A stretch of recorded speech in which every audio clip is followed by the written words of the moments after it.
Fala, torcida vascaína, a gente está de volta com o nosso canal Vamos Vasco. Pessoal, segunda-feira maravilhosa aí para nós vascaínos.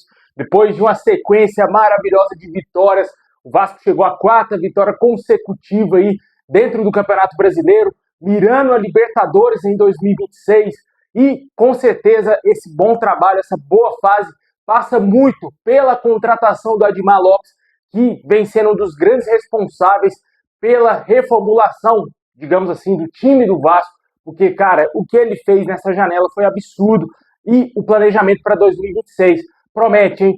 Pode ser que o Vasco se torne uma potência a partir do ano que vem, ou que pelo menos comece a se tornar e voltar a ser um time extremamente forte dentro do cenário nacional. Vamos falar disso, vamos falar também aqui das contratações que foram feitas, a negociação com o Andrés Gomes, também os dados do Cauã Barros. Absurdo, cara, absurdo quando você para ver que o jogador não perde, cara, é impressionante.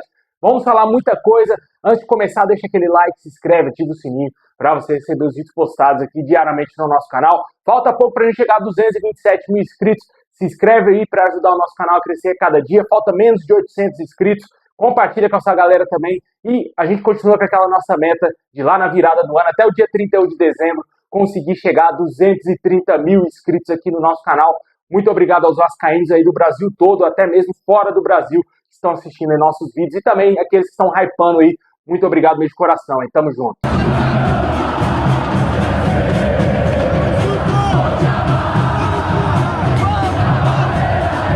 Bom, pessoal, na oitava colocação, com 42 pontos conquistados, o Vasco, logicamente, já está mirando muito alto na tabela, cara. O Vasco está lutando aí, não somente pela Libertadores, mas vai que cai no colo aí uma possibilidade de até mesmo um possível G4. Já pensou, meu amigo? Com certeza não custa nada sonhar. Hoje o Vasco pratica um futebol de top 3 aí do Campeonato Brasileiro, né? Hoje, para mim, por exemplo, o Vasco joga melhor do que o Cruzeiro, que é o terceiro colocado.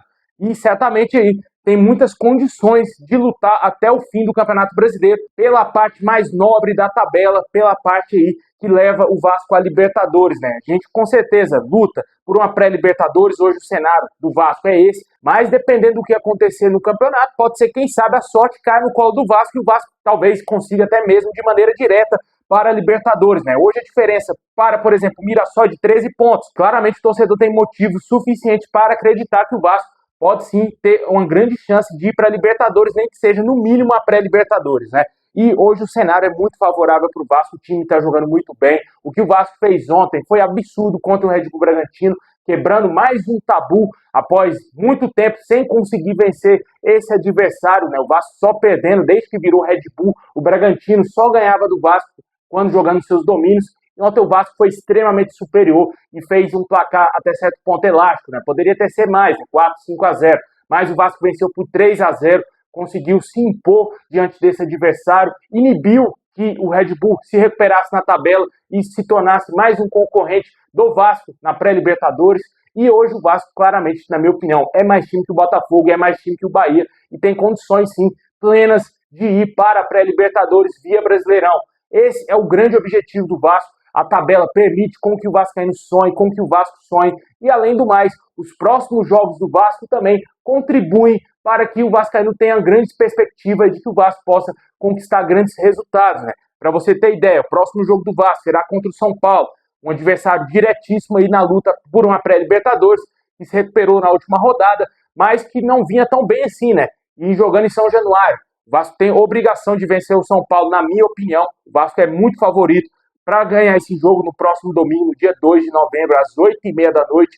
Depois vamos ter o clássico diante do Botafogo. Esse Botafogo que jogou contra o Santos, o Vasco joga mais que o Botafogo, cara. Ontem eu assisti o jogo do Botafogo contra o Santos e vi, cara, um time que está sendo rebaixado conseguir buscar pontos, tirar pontos do Botafogo no Newton Santos. Na minha opinião, o Vasco tem todas as condições de vencer o Botafogo nesse clássico, que será no dia 5 aí. Depois vamos ter um jogo que o Vasco é extremamente obrigado a vencer, que é o Juventude, em São Januário, no dia 8.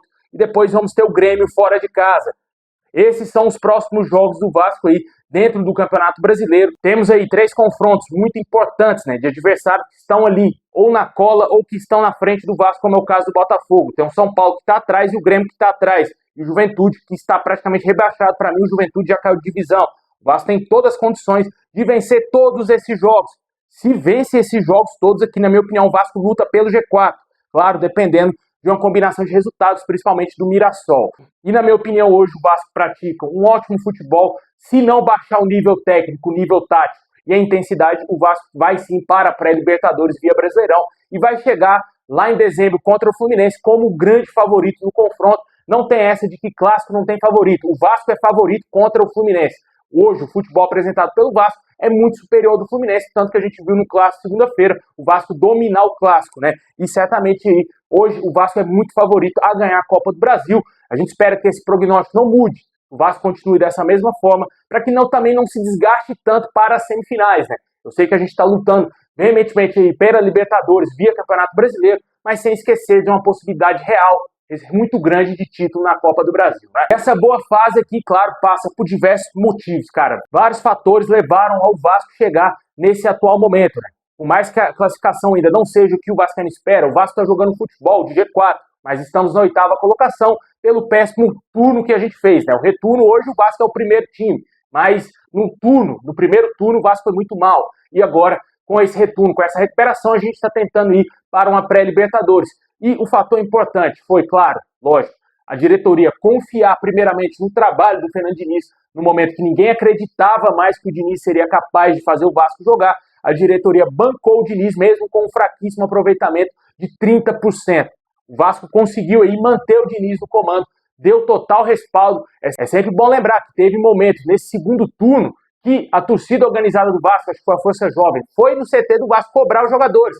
Discutiram com o João Vitor lá, teve um clima muito hostil realmente ali, né, cara? Mas que tiveram alguns torcedores que acharam até certo ponto meio que mansos os torcedores organizados do Vasco, mas eu achei que foi importante aquela cobrança, porque depois dali muita coisa melhorou no Vasco. O João Vitor deixou o clube, o Vasco contratou bons jogadores, o Diniz começou a organizar bem o time do Vasco, os jogadores começaram a entender a proposta do Diniz, porque saiu de um treinador retranqueiro, que era o Fábio Carille, para um treinador totalmente ofensivo. Claramente aí os jogadores não iriam assimilar logo de cara o dinizismo, né? Eles iriam, com certeza, tentar melhorar jogo após jogo e estava bem complicado, porque o time do Vasco, além de ser muito limitado, ainda vinha de péssimos resultados, sem confiança, jogadores principais estavam muito abaixo, o Verratti era o melhor jogador do Vasco até então, só que era pouco acionado e mesmo assim tirava leite de pedra e com certeza outros jogadores como Coutinho, Piton, até mesmo jogadores que foram importantes recentemente vindo do banco de reservas, como por exemplo o Mita Rodrigues, todos esses caras estavam muito abaixo, não estavam jogando nada. O Coutinho, para muitos, era ele jogador em atividade. O Diniz conseguiu potencializar esses atletas e a principal contratação que o Vasco fez foi a chegada do Admar Lopes. A partir do momento que esse cara pisou no Vasco, a demissão do Marcelo Santana e a chegada do Admar Lopes mudou a trajetória do Vasco no Campeonato Brasileiro. Por quê, meu amigo? Porque o Admar Lopes foi o grande responsável pela contratação do Andrés Gomes. O Andrés Gomes é um dos jogadores mais importantes do elenco atualmente. Fez uma belíssima assistência, uma jogadaça no terceiro gol do Vasco ali, com o gol do GB. Ele foi o único responsável porque ele trouxe o nome do Andrés Gomes à mesa do Vasco. Ele convenceu pessoas dentro da diretoria do Vasco que o Andrés Gomes seria extremamente importante para o Vasco. Não foi o Pedrinho que trouxe, não foi o Felipe, e tampouco o Marcelo Santana antes, já tentando negociar com esse atleta, antes dele deixar o Vasco.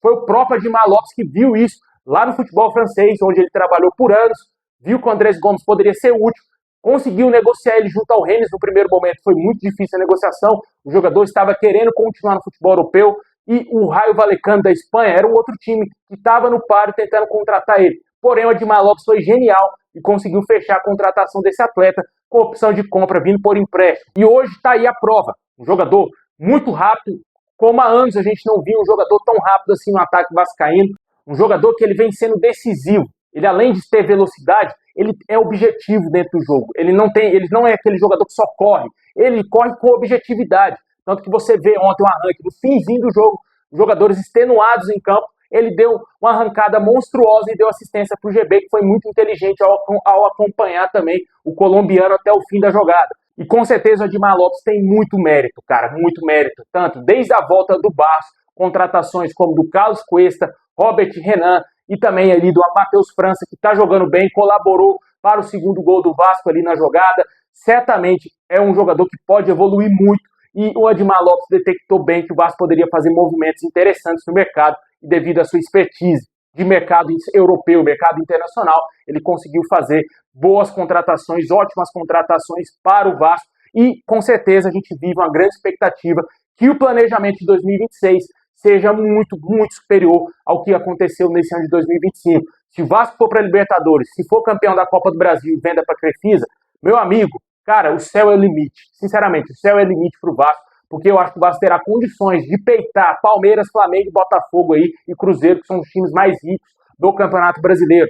Na minha opinião, se o Vasco for vendido para a Crefisa, a SAF do Vasco ser uma SAF organizada, uma SAF capaz de contratar bons jogadores e com o Admar Lopes, com sua inteligência, com seu ótimo trabalho aí como diretor executivo, certamente aí o Vasco vai ser uma das grandes potências, começar no mínimo a ser uma potência no ano que vem. Porque o planejamento que vem sendo traçado por essa diretoria, desde a contratação do Admar Lopes, passando pelo Fernando Diniz e terminando no campo, ele vem sendo desenvolvido de maneira absurda, cara. Silenciosamente, na humildade, com os pés no chão, o Vasco vem se reestruturando, assim como foi prometido pelo Pedrinho desde que ele pisou como presidente do Vasco. Finalmente aí a gente tem motivos para sorrir, para acreditar que o ano de 2026, enfim, vai ser o ano do Vasco.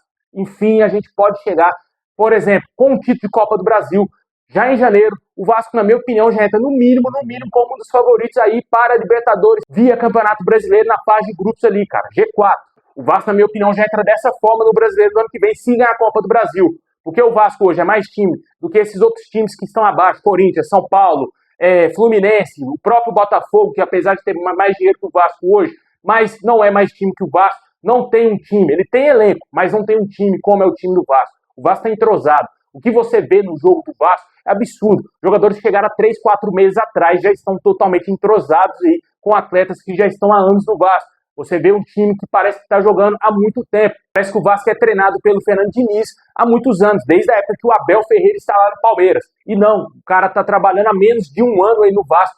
Tem reforços que chegaram agora, no meio do ano, e estão jogando muita bola, cara. A zaga do Vasco é absurda. E a partir do ano que vem, o Vasco tendo ali um maior poder de investimento, a gente espera que seja contratado, claro, um camisa 9, muito superior ao Verratti, por mais que o Verratti seja importante, está fazendo gol, fez gol ontem, tirou a zica, mas mesmo assim ainda o Vasco precisa de um camisa 9 de altíssimo nível, porque vai vender o Ryan, infelizmente vai vender o Ryan, e também de um camisa 8, porque o 5 a gente tem, que é o Barros.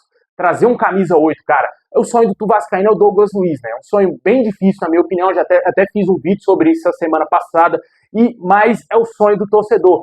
O Vascaíno espera que venha algo mais ou menos, não do nível do Douglas Luiz, mas talvez perto, uma prateleira abaixo, mas que já melhoraria drasticamente o meio campo do Vasco. Se vir esses dois caras, essas duas contratações, já dá uma melhorada absurda nesse time do Vasco. Também vamos torcer para que a gente não perca jogadores importantes, como por exemplo o PH, porque se perder o PH, não acha outro lateral desse mesmo nível aí no mercado. Mas o planejamento, o prognóstico para 2026, ele é muito absurdo, cara. Na minha opinião, acho que o Vasco tem muitas condições de fazer um ano superior, muito superior a 2025, mesmo com o título de Copa do Brasil lá no ano que vem. Pra você ter ideia, os dados do Barros, um jogador que veio de volta para o Vasco com o Admar Lopes, o jogador não perdeu, cara. Em 11 jogos aí, como titular, o Barros não perdeu nenhum jogo aí jogando com o Vasco, cara. É absurdo os números desse atleta, cara.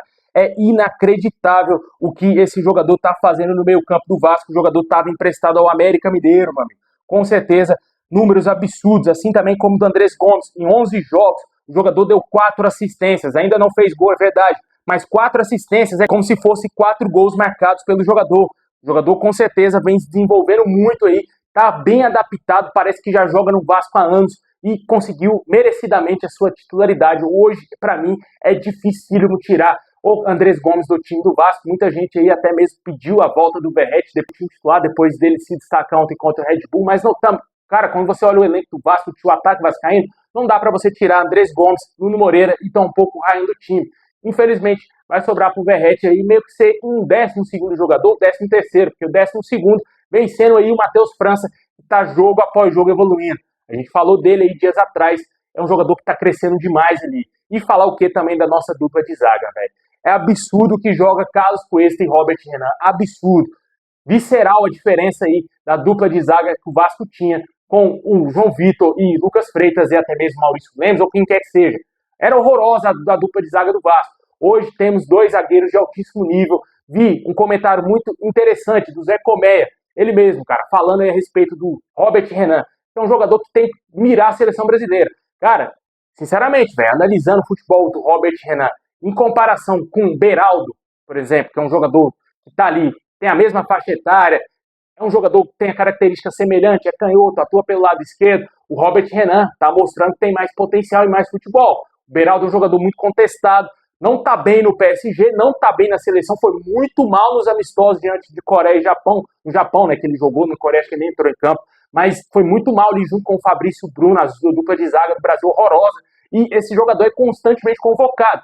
O Robert Renan é um jogador que tem potencial para estar na seleção brasileira, cara. Não é isso aqui não é clubismo, não, mas sinceramente, velho, tô vendo potencial nesse atleta aí, porque ele merece, quem sabe, continuar dessa forma. Se ele continuar dessa forma, ele merece ser testado sim. Por que, que o Beraldo tem que ser convocado? Só porque ele joga no PSG? Pô, isso não é critério nenhum, na minha opinião, cara. Isso não é critério nenhum, só porque o cara tá no PSG ainda é banco. Joga muito pouco lá, cara. Um jogador que, na minha opinião, não tem nível técnico tão acima assim, ou até mesmo do nível do Robert Renan. Pelo nível que o Robert Renan pode conseguir chegar, ele pode ser muito superior na carreira do que o Beraldo. Mas vamos ver se o Robert Renan vai continuar mantendo esse altíssimo nível de atuação, porque é um jogador que está mostrando ter uma alta competitividade, está jogando, se entrosou muito bem ali rapidamente com o Carlos Cuesta, né? Comente aí o que você acha desse cenário atual do Vascão, dos reforços contratados. Admar Lopes, para mim, foi sem dúvida nenhuma a melhor contratação do Vasco aí em anos.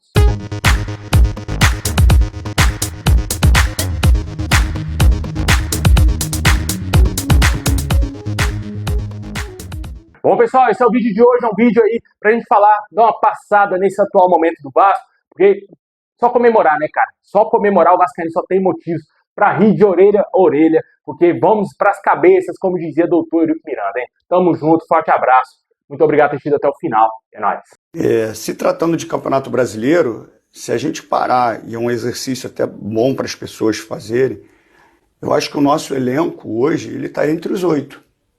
Elenco. Está entre os 8.